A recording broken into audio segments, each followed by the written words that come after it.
Société, droit et liberté avec Frédéric Bérard à C'est jamais pareil. Bonjour Frédéric Bérard. Bonjour Frédéric Tremblay. Juste avant d'aborder le sujet qu'on a prévu, c'est-à-dire les 10 ans de la grève, les 10 ans du printemps arabe, j'aimerais t'entendre brièvement sur le budget d'hier et notamment ce fameux chèque de 500 $. Est-ce que tu es dans le clan de ceux et celles qui décrivent ce budget comme étant électoraliste?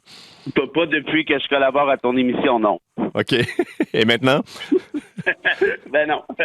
Non, je répondrai pas à ça, mais c'est quand même spectaculaire, hein, parce que François Legault se plaisait à nous dire que Duplessis avait des défauts, mais qu'il aimait mieux être Duplessis que woke, hein, à l'automne dernier. Mm-hmm.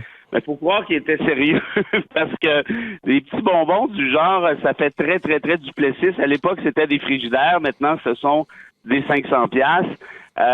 Et on dit il y a 94% de la population à peu près qui va recevoir un chèque semblable. Et l'ironie de tout ça, Frédéric, c'est que la justification amenée par Legault, c'est il faut lutter contre l'inflation, on va donner un coup de main aux familles, un coup de main aux citoyens de manière générale. Or, l'inflation, c'est quoi? C'est une fournaise de l'économie qui roule, qui chauffe, qui surchauffe, qui est rouge-mauve. Et là, si je comprends bien, tu vas donner 500$ à tout le monde, à dire allez dépenser ça, inquiétez-vous pas. Qu'est-ce qui va arriver? Tout le monde va garrocher chacun sa bûche dans le poêle, et puis voilà. Alors voilà, plein de choses qu'on peut lire ce matin là-dessus. Et on va se ramener sur notre sujet initial, Frédéric Bérard, parce qu'il y a 10 ans, mais en fait c'était hier, le 22 mars 2012, plus de 200 000 étudiants qui s'entassaient dans les parcs et autour du parc en plein cœur de Montréal, une manifestation record. C'était l'un des moments les plus forts de ce qu'on a baptisé le printemps érable. 10 ans plus tard, quelle place ça occupe cet épisode dans l'histoire récente du Québec? Écoute, je pense que ça a été la dernière manifestation d'envergure, d'importance, qui était très polarisante, hein, on s'en souvient. Carré rouge, carré vert, Nadeau-Dubois était adulé par les uns, honni par les autres. La couverture médiatique différait drôlement là, d'un média à l'autre. Hein. Certains montraient des images de violence, d'autres c'était tout à fait l'inverse. Or, l'héritage ici, à mon avis, c'est ça. C'est la dernière discussion, à mon sens, malheureusement, intelligente, sérieuse, d'envergure qu'on a eue sur des projets de société québécoise, dans l'optique où on s'est questionné, et ça brassait évidemment, mais on s'est questionné sur quelle est la place de l'État, quel est le sort qu'on veut vraiment accorder à l'éducation, quelle est la place des jeunes, comment on voit le Québec de demain. Malheureusement, est-ce qu'il reste encore aujourd'hui des séquelles de cette réflexion sociale? J'en doute, mais au moins, disons que ça a été un électrochoc digne peut-être, en fait, en quelque sorte, de ce qui s'était passé dans les années 60 au Québec. Parce que ça interpelle la population de différentes façons. Et lorsqu'on s'est parlé hier en préparation pour la chronique, tu mentionnais que, à ton avis, ça n'a pas été perçu de la même façon des grands centres de la région de Montréal versus la population, disons, à l'extérieur dans les régions. Oui, en fait, ça même, ça avait été démontré par plusieurs des sondages qui avaient été rendus publics à l'époque. Il y avait une perception de violence qui était beaucoup plus forte dans les régions qu'à Montréal même, où les gens voyaient que, bon, évidemment, ça pouvait causer certains désagréments. 200 000 personnes dans les rues, ça commence à être du monde à la messe. Et on parle de celle-ci, de 200 000, mais il y en avait plusieurs à répétition, hein, soir et après soir.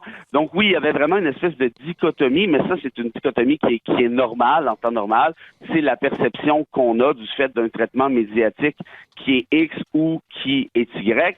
Mais quand on se rappelle les événements en question, est-ce qu'il y avait eu réellement de la violence de façon sérieuse? La réponse est oui, il y a eu des événements violents, mais est-ce que ces manifs-là étaient violentes? Pas du tout. Dans des 200 000, il y en avait quoi? Il y avait peut-être 3 casseurs. Et ce qu'il faut pas oublier, c'est qu'au début, c'était des marches estudiantines avec des revendications estudiantines. Mais après l'adoption de la loi 12 par l'Assemblée nationale, donc par le gouvernement Charest, qu'est-ce qui est arrivé au final? C'est que une partie appréciable de la population s'est jointe aux manifestants, s'est jointe aux étudiants. Et là, c'était rendu beaucoup plus ça transcendait drôlement plus que les questions de frais de scolarité. C'était plutôt une question de savoir qu'est-ce qu'il en est de la place de l'État. Il y avait un ras-le-bol aussi envers le gouvernement libéral de Jean Charest qui a perdu le pouvoir assez peu après. Cette fameuse loi 12, peut-être que les auditeurs ont oublié, parce que 10 ans plus tard, il y a plein de choses qui se sont passées. Qu'est-ce qui reste et quelles ont été les répercussions de cette fameuse loi? Moi, cette loi-là, Frédéric, m'avait bouleversé, je dois bien dire, parce que c'était une loi absolument liberticide. On a beaucoup de références dernièrement là avec les notions de liberté. Eh bien, pour ceux qui s'intéressent, allez voir ce qu'était la loi 12. Vous allez voir, là, on était franchement ailleurs. Premièrement, on forçait les manifestants à transmettre un itinéraire. Bon, ça, c'est peut-être pas la fin du monde, mais dès que l'itinéraire n'était pas remis ou n'était pas suivi à la lettre, ça permettait aux policiers de déclarer la manifestation illégale et de sacrer une partie des manifestants dans ce qu'on appelle le panier à salade. Il y avait aussi ce qu'on appelle des crimes par omission. En d'autres termes, si vous étiez dans la manif et vous n'avez pas dissuadé le leader de la manif de suivre son itinéraire, vous étiez vous-même assujetti à une infraction criminelle. On parlait d'amendes salées. Il y avait des amendes salées pour un et pour l'autre, mais il y en avait aussi pour les associations étudiantes qui pouvaient aller jusqu'à 125 000 $.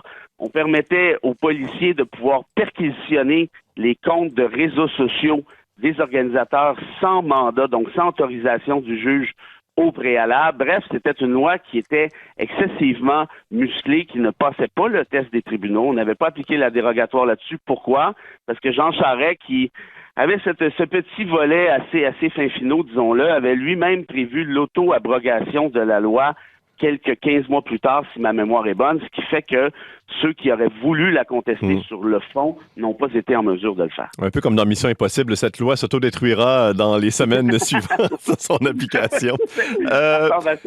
J'aimerais qu'on termine la chronique en parlant de mobilisation étudiante. Hier, il y avait des grèves un peu partout au Québec. Pas beaucoup d'étudiants. Hier, ça a été quelques dizaines ici à Saguenay. Qu'en est-il 10 ans plus tard? Parce qu'on a l'impression que ça bouillonnait tellement en 2012. Est-ce qu'on va retrouver cette fièvre? Est-ce que les étudiants ont perdu un peu le feu sacré? Tu vois, moi, c'est drôle, hein, aussitôt que je finis la chronique avec toi, je m'en vais enseigner à l'université et on m'a avisé qu'il y avait justement des grèves à l'intérieur même de l'Université de Montréal pour les questions d'accès à l'éducation, mais aussi, et je pense que ça va être la nouvelle tendance, la nouvelle propension, pour les questions climatiques. Est-ce que ces jeunes-là, on parle d'étudiants universitaires, mais je peux comprendre qu'il y en a aussi qui font la même chose au niveau collégial.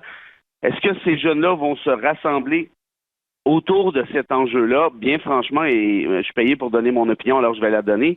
J'espère, parce que de toutes les questions politiques et sociales qu'on a à traiter en ce moment, puis on sait qu'il y en a des drôlement importantes, ben j'en vois pas une, moi, qui est davantage névralgique que la survie de l'humanité. Mais est-ce que ça prend des catalyseurs? Est-ce que ça prend parfois des leaders ou des chefs, justement, qui vont mobiliser les troupes? Ben absolument. Puis on a vu Greta Thunberg en septembre 2019, si je ne fais pas erreur, à Montréal, mobiliser, pas à elle seule évidemment, mais c'était quand même la figure emblématique de la manifestation, mobiliser 500 000 personnes, c'est la plus grande manif de l'histoire du Québec, 500 000 personnes dans les rues de Montréal. Donc, est-ce que ça nous prend des Greta Thunberg? Je crois que oui. Est-ce qu'il y en a actuellement au Québec? En devenir, c'est fort possible, mais dans tous les cas, je crois que ces jeunes-là vont prendre le mort aux dents avant longtemps, vont manifester, il va falloir s'habituer. Vous savez quoi? Moi, bien personnellement, je vais être de leur côté parce que franchement, on doit faire tout ce qu'on peut à ce moment-ci pour influencer le politique avant qu'il soit trop tard, c'est-à-dire avant qu'on tape le point de bascule tel que discuté par les rapports du GIEC. Terminons la chronique avec la portion promotion. Frédéric Bérard, vous parlez, mais vous écrivez aussi. Il y a 2 livres. J'ai vu un livre qui apparaît très prochainement pour un recueil de chroniques, c'est bien ça? Oui, en fait, c'est le 29, donc c'est mardi prochain. C'est un petit bouquin là, qui s'appelle L'homme de paille, qui essentiellement dit, Frédéric, la chose suivante, dit qu'on met beaucoup d'attention, on porte beaucoup de notre attention sur des sujets un peu triviaux, le nouveau pronom dans le petit Larousse ou le fait que le monsieur Patate aux États-Unis n'a plus de sexe, alors qu'il se passe des trucs drôlement plus graves, dont justement le réchauffement climatique, dont évidemment la guerre et ainsi de suite. Donc, disponible le 29 mars et aussi le livre sur Omar Khadr qu'on attend un peu plus tard en 2022. Mais ça, on va s'en reparler assurément. Moi aussi, je l'attends beaucoup plus que vous, croyez-moi. Frédéric Bérard, merci beaucoup. On se reparle la semaine prochaine. Merci 100 fois. Au revoir. Au revoir.